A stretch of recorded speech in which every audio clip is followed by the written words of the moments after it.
Let's move on.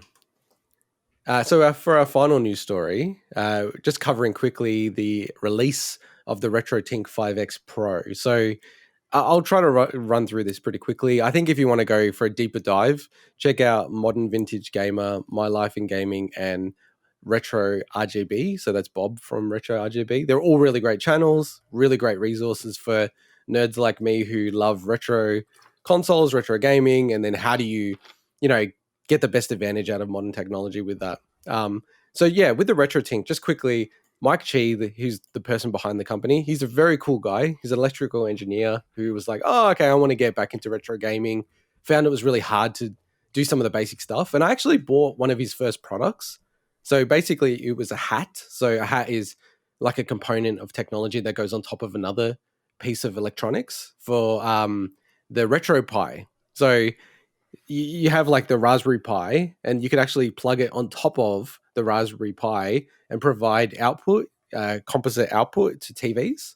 So I did that for a while, and that was that was ages ago. It's pretty And cool. like I said, he's a really nice guy. I reached out to him, I had a chat to him, and all that kind of stuff. He was really, really nice guy, and he's just gone from strength to strength, and he's very like big on how do you make things as simple as possible, easy as possible, plug and play as possible, and just get on with it.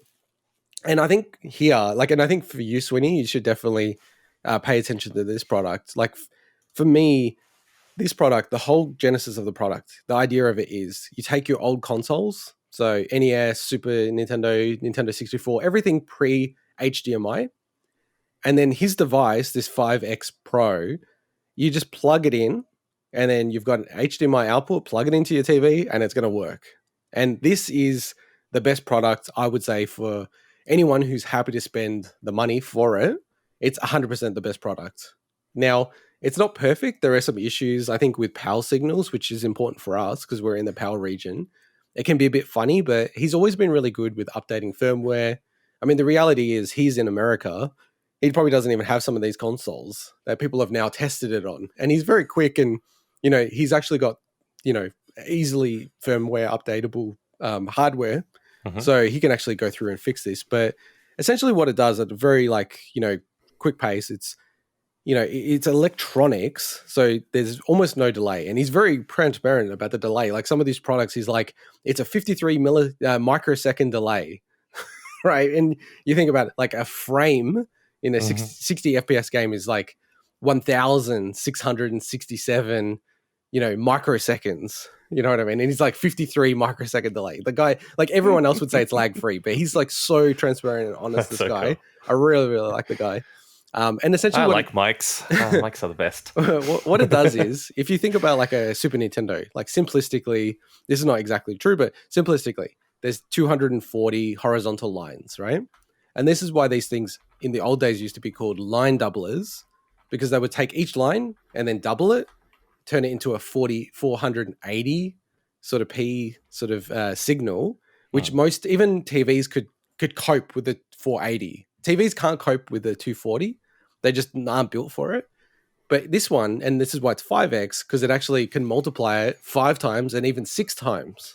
And why do you want to do that? It's because you take a Super Nintendo, you plug it into Mike Chi's RetroTink 5X Pro, and then you can actually plug it through HDMI to a 1440p monitor, and it will perfectly pretty much multiply the lines out. So the pixels are like super chunky, super perfect, nearest neighbor, nice. Looks sick. So like for me, it's like if you're someone on this video, you're like looking at, I want to take an old console, a super, and Nintendo 64, plug it into my latest OLED TV that I've just bought, one of the top range ones that I'll have for 10 years. This is the device you want. Now it's $275 US, but Mike Chi's always like had things at a very affordable price. The price is because of the current component issue. Like he's already said that. He goes, I expected it to be way cheaper, but when he's buying the components, they're like 3 times, 4 times more than he normally pays. And he's actually said it will be cheaper with time, like in revisions and stuff like that. So it's one of those ones, if you don't need it now, probably hold off because it will be cheaper once we get through this component crisis. But yeah, if you're keen to plug in old consoles to HDMI without modifying them, this is the perfect way to do it. Any question, boys?